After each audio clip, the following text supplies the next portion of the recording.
Mail order ഹൗസാണ്. Mail order house are large retail outlet which sell their merchandise through മെയിലാണ്. അതായത് mail order house എന്ന് പറഞ്ഞാൽ large retail ഔട്ട്ലെറ്റാണ് mail order house എന്ന് പറയുന്നത്. അപ്പോൾ large retail outlet which sell their merchandise through മെയിലാണ്. അപ്പോൾ നമ്മുടെ മെർക്കൻഡൈസ് ഗുഡ്സ് വിൽക്കുന്നത് ത്രൂ മെയിൽ വഴിയാണ്. There is no direct personal contact between the buyer and the seller in the method of trade. അതായത് direct മെയിലിൽ ഈ പറയുന്ന മെയിൽ ഓർഡർ ഹൗസസിൻ്റെ പ്രത്യേകത അല്ല, ഡയറക്റ്റ് മെയിലിൻ്റെ ഒരു പ്രത്യേകത പറയാം peculiarities of direct mail. There is no direct contact between the buyer and seller. വാങ്ങുന്ന ആളും വിൽക്കുന്ന ആളും തമ്മിലൊരു ഡയറക്റ്റ് കോൺടാക്ട് ഇല്ല എന്നുള്ളതാണ്. Post office play an important role here. അപ്പോൾ പോസ്റ്റ് ഓഫീസാണ് ഈ പറയുന്ന മെയിൽ ഓർഡർ ഹൗസിൻ്റെ പ്രത്യേകത. Post office is the main important റോളാണ് അല്ലേ, മെയിൻ റോളാണ് ഈ പോസ്റ്റ് ഓഫീസിന് ഇവിടെ ഉള്ളത്. This system retailing enable the consumers to get a goods at their door steps without the expenses and trouble of going to the shop. അപ്പോൾ ഇവിടെ door സ്റ്റെപ്പിൽ എന്ത് ചെയ്യുന്നു, അല്ലെങ്കിൽ നമ്മുടെ ഹൗസിൽ തന്നെ അല്ലെങ്കിൽ നമ്മുടെ ഡോർ ഡെലിവറിയാണ് ഇവിടെ ഫെസിലിറ്റി പ്രൊവൈഡ് ചെയ്യുന്നത്. Mail order house door delivery to the customer or സെല്ലറാണ്. സെല്ലർക്ക് ഡോർ ഡെലിവറിയാണ് നമ്മൾ എന്ത് ചെയ്യുന്നത് ബയർക്ക്. അപ്പോൾ buyer have a door delivery facilities given by the mail order given by the seller. Okay, അപ്പോൾ ഇവിടെ സെല്ലർ മെയിൽ ഓർഡർ ഫെസിലിറ്റി വഴി ഒരു ഡോർ ഡെലിവറി ഫെസിലിറ്റി പ്രൊവൈഡ് ചെയ്യുന്നുള്ളതിൻ്റെ ഒരു പ്രത്യേകത കൂടിയാണെന്നുള്ളതാണ് പറയുന്നത്. ഇനി മോഡ്സ് ഓഫ് ഓപ്പറേഷനാണ്. മെയിൽ ഓർഡർ ഹൗസിൻ്റെ പല രീതിയിലുള്ള ഓപ്പറേഷൻസ് ഉണ്ട്. ഒന്ന് ഗിവിങ് അഡ്വർടൈസ്മെൻറ്റാണ്. They popularise their products by advertisement in newspaper or periodicals. അപ്പോൾ നമുക്കറിയാം പോപ്പുലറൈസ് ആയിട്ടുള്ള പ്രോഡക്ട്സുകൾ അഡ്വർടൈസ്മെൻറ്റ് ചെയ്യും, പരസ്യം ചെയ്യും. അത് പീരിയോഡിക്കൽസിലോ ന്യൂസ് പേപ്പറിലോ ആണ് ഒന്നാമത്തെ മെത്തേഡ്. രണ്ട് പ്രിപ്പയറിംഗ് മെയിൽ ലിസ്റ്റാണ്. പ്രിപ്പയറിംഗ് എ മെയിലിംഗ് ലിസ്റ്റ്, ഒരു മെയിലിംഗ് ലിസ്റ്റ് പ്രിപ്പയർ ചെയ്യുകയാണ് അടുത്ത ഒരു രീതി. They prepare a mailing list containing the names and address of persons who are likely to interested in the products. അപ്പോൾ ഈ പ്രോഡക്ട്സിന് താല്പര്യമുള്ള ആൾക്കാരുടെ ഒരു മെയിൽ ലിസ്റ്റ് തയ്യാറാക്കിക്കൊണ്ട് ചെയ്യുന്ന രീതിയാണ് അടുത്തത്. Trade and telephone directories, government records, trade association registers etcetera provide the names and address.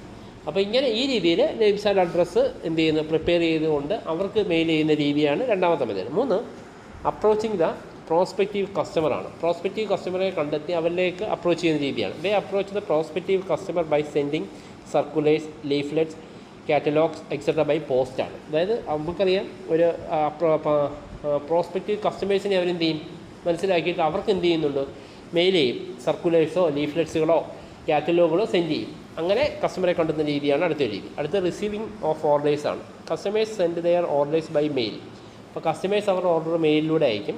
Orders received ആണ് എൻ്റെ ചെയ്ത ഓർഡർ റിസീവ്ഡ് ബുക്ക്. അപ്പോൾ ഓർഡർ റിസീവ് ചെയ്ത് കഴിയുമ്പോൾ ഓർഡർ റിസീവ്ഡ് ബുക്കിൽ എൻ്റർ ചെയ്തുകൊണ്ട് ആ ഓർഡർ സെയിലാക്കുന്ന രീതിയാണ്. അടുത്ത എക്സിക്യൂഷൻ ഓഫ് ഓർഡറാണ് അടുത്തൊരു സ്റ്റെപ്പായിട്ട് പറയുന്നത്.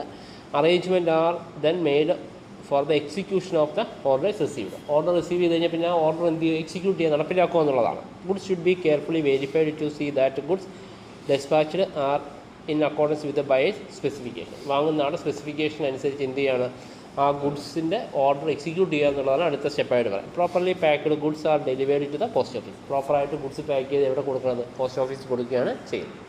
അടുത്ത മോഡ്സ് ഓഫ് റിസീവിങ് പേയ്മെൻറ്റുകളാണ്. ഏതൊക്കെ രീതിയിൽ പേയ്മെൻറ്റുകൾ ഇവിടെ receive ചെയ്യുന്നുള്ളതാണ്.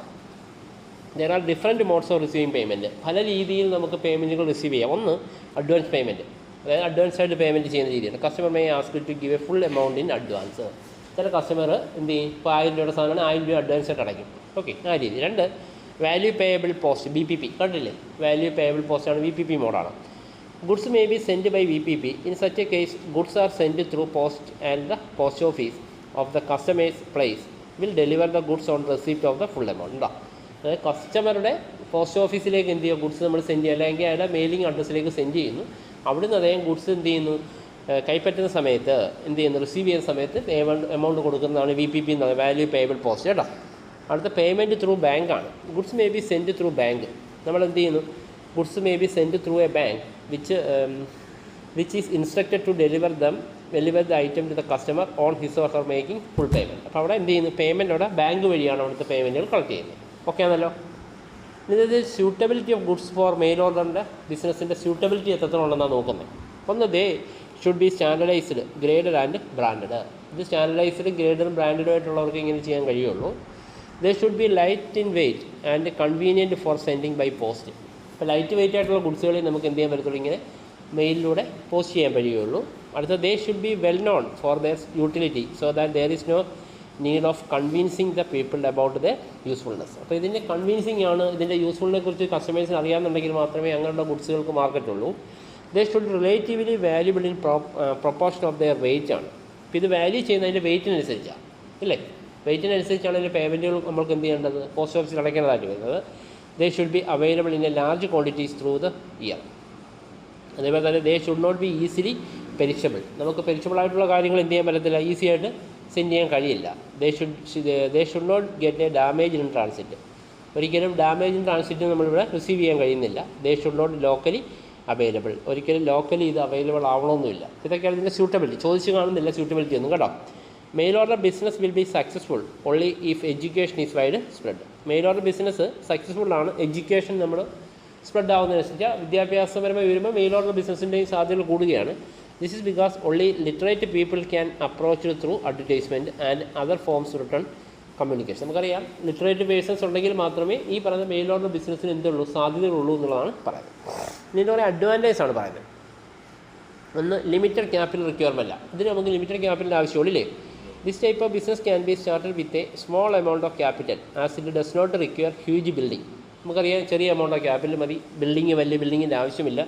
ഫിച്ചേഴ്സ് and fittings and large stock of finish goods. Large stock of finish goods ഒന്നും ഇൻവെസ്റ്റ് ചെയ്യേണ്ട എമൗണ്ട് വരുന്നില്ല എന്നുള്ളത്. അപ്പോൾ വലുതായിട്ടുള്ള എമൗണ്ട് ഇൻവെസ്റ്റ് ചെയ്യേണ്ട ആവശ്യമില്ല. There is only some amount or small amount of capital is necessary for doing this type of business, അല്ലേ? അപ്പോൾ അതാണ് ഒന്നാമത്തെ ലിമിറ്റഡ് ക്യാപിറ്റൽ റിക്വയർമെൻറ്റ്. രണ്ട്, എലിമിനേഷൻ മിഡിൽമെൻ. ഇടനിലക്കാരെ ഒഴിവാക്കും എന്നുള്ളതാണ്. Mail order business eliminate unnecessary middlemen between buyers and sellers. അപ്പോൾ ബയേഴ്സിനും സെല്ലേഴ്സിനും ഇടയിലുള്ള അൺനെസസറി മിഡിൽമെന്നെ ഒഴിവാക്കും എന്നുള്ളതാണ്. This is advantage to both the buyers as well as the sellers. അപ്പോൾ മിഡിൽമെന്നെ ഒഴിവാക്കുന്നതുകൊണ്ട് അഡ്വാൻറ്റേജ് ആർക്കൊക്കെ ഉണ്ട്, ബയേഴ്സിനും സെല്ലേഴ്സിനും വേണ്ടി നേട്ടങ്ങൾ കിട്ടുമെന്നുള്ളത് ഇതിൻ്റെ ഒരു അഡ്വാൻറ്റേജ് ആണ്. അടുത്ത ആബ്സെൻസ് ഓഫ് ബാഡ് അപ്റ്റ് ഇല്ലല്ലോ, കാരണം ഡയറക്റ്റ് നമ്മൾ പേയ്മെൻറ്റ് കൊടുത്താണ് ഇത് പർച്ചേസ് ചെയ്യുന്നത്. As a sale of type of business are cash basis ആണ്, കാരണം through BPP there is no question of bad debt. ഇതൊരു അഡ്വാൻറ്റേജ് ആണ്. പിന്നെ വൈഡ് റീച്ചാണ്. The area of operation is not limited to a particular locality but cover the എൻ്റെ കൺട്രിയാണ്. ഇത് wide റീച്ചാണ്, രാജ്യം മൊത്തം നമുക്ക് എന്ത് ചെയ്യാൻ പറ്റും, ഈ രീതിയിൽ ബിസിനസ് ചെയ്യാൻ കഴിയും. അടുത്ത കൺവീനിയൻസ് ആണ്. The customers obtain their requirement at their door steps ആണ്. കൺവീനിയൻറ്റാണ്, ഡോർ ഡെലിവറി ഫെസിലിറ്റി ഉണ്ട്. അപ്പോൾ ഇത് കുറേ കൂടെ കൺവീനിയൻ്റ് ആണ് കസ്റ്റമേഴ്സിന്. So the customers R saved from the trouble of going out of shopping. അപ്പോൾ ഷോപ്പിംഗ് എന്ന് പറയുന്ന ഒരു ബുദ്ധിമുട്ടൂടെ കസ്റ്റമേഴ്സിന് അവോയ്ഡ് ചെയ്യാൻ കഴിയും എന്നുള്ളതിൻ്റെ ഒരു അഡ്വാൻറ്റേജ് ആയിട്ട് പറയുന്നത്. എക്കോണമി ഇൻ ഓപ്പറേഷനാണ് അടുത്ത. The cost of running mail order business is very low. കാരണം നമുക്കറിയാം മെയിൽ ഓർഡർ ബിസിനസ്സിലുള്ള കോസ്റ്റ് ഓഫ് റണ്ണിങ് വളരെ കുറവാണ്. It can move to outskirt of cities to take advance to low rent. അപ്പോൾ ഇവിടെ നമുക്ക് അതിൻ്റെ പ്രവർത്തിക്കാനുള്ള ചിലവുകളൊക്കെ വളരെ കുറവാണ്, കാരണം ബിൽഡിങ്ങിൻ്റെ ആവശ്യങ്ങൾ വരുന്നില്ല. ഇവിടെ വളരെ അങ്ങനെ ചിലവ് കുറച്ചുകൊണ്ട് നമുക്ക് എന്ത് ചെയ്യാൻ പറ്റുന്നുള്ളൂ, ബിസിനസ് റൺ ചെയ്യാൻ കഴിയുന്നുള്ളതിൻ്റെ ഒരു അഡ്വാൻറ്റേജ് ആണ്. ഇതിന് കുറേ ഡിസഡ്വാൻറ്റേജ് ഉണ്ട്. ഒന്ന്, ലാക്ക് ഓഫ് പേഴ്സണൽ ടച്ചാണ്. നമുക്കറിയാം ഇവിടെ ബയേഴ്സ് സെല്ലേഴ്സ് എന്തില്ല, ഡയറക്റ്റ് കോൺടാക്റ്റ് ഇല്ല. ഒന്നാമത് ഡിസഡ്വാൻറ്റേജ് അല്ലേ, there is no direct contact between the buyers and sellers. It is a main drawback of this type of ordering business, അല്ലേ? ഈ ടൈപ്പ് ഓഫ് ഓർഡറിംഗ് ബിസിനസ്സിന് ഏറ്റവും വലിയ ഡ്രോബാക്ക് ഇതാണെന്ന് പറയാം കേട്ടോ. There is no personal contact between the sellers and buyers do not get the opportunity to examine the product before buying കേട്ടോ. വാങ്ങുന്ന ആൾക്ക് ഈ ഗുഡ്സ് എക്സാമിൻ ചെയ്യാൻ, അത് കറക്റ്റ് എടുക്കുന്നതിനുള്ള അവസരങ്ങൾ ഇവിടെ ലഭിക്കുന്നില്ല. Thus, there are greater possibilities of misunderstanding and mistrust between the buyers and sellers. ഇതൊരു മിസ്അണ്ടർസ്റ്റാൻഡിങ്ങിനും മിസ്ട്രസ്റ്റിനും സാധ്യതയുണ്ട്, അല്ലേ? കാരണം അവർ തമ്മിലുള്ള ഒരു വിശ്വാസ്യത കുറയ്ക്കുന്നതിനുള്ള സാധ്യത ഇവിടെ കൂടുതലാണ്. Again, sellers cannot give a personal attention to the likes and dislikes of the buyers. അപ്പോൾ ബയേഴ്സിൻ്റെ ലൈക്കും ഡിസ്ലൈക്സും ഏതാണെന്ന് ഇവിടെ സെല്ലേഴ്സിന് അറിയാൻ കഴിയുന്നില്ല എന്നുള്ളതിൻ്റെ ഒരു പോരായ്മയാണ്. അടുത്താണ് ഹൈ പ്രൊമോഷൻ കോസ്റ്റാണ്. Mail order business heavily relies on advertisement and other promotional method to persuade the potential buyers to by.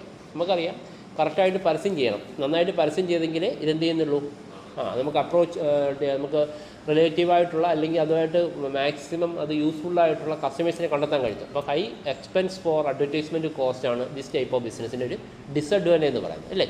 Appropriate customers to canvass only through advertisement and sales promotion. നല്ല രീതിയിലുള്ള promotional activities is needed for appropriate കസ്റ്റമേഴ്സിനെ കണ്ടെത്തുന്നതിന് നമുക്ക് എന്ത് വേണം, നല്ല രീതിയിലുള്ള sales promotion activity ഇത് വേണം എന്നുള്ളതാണ് പറയുന്നത്.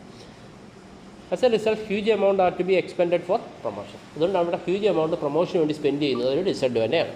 അടുത്ത നോ ആഫ്റ്റർ സെയിൽ സർവീസാണ്. നമുക്ക് സെയിൽ ചെയ്തതിന് ശേഷം പിന്നെ ആഫ്റ്റർ സെയിൽ സർവീസ് ഉണ്ടല്ലോ, അങ്ങനെയുള്ള സെയിൽ സർവീസ് ഇവിടെ വളരെ കുറവായിരിക്കും. Due to the inherent nature of mail order business it cannot provide after sale service. നമുക്കറിയാം മെയിൽ ഓർഡർ ബിസിനസ്സിന് ഒരു പോരായ്മ ഇതാണ്, ആഫ്റ്റർ സെയിൽ സർവീസ് ഇല്ല.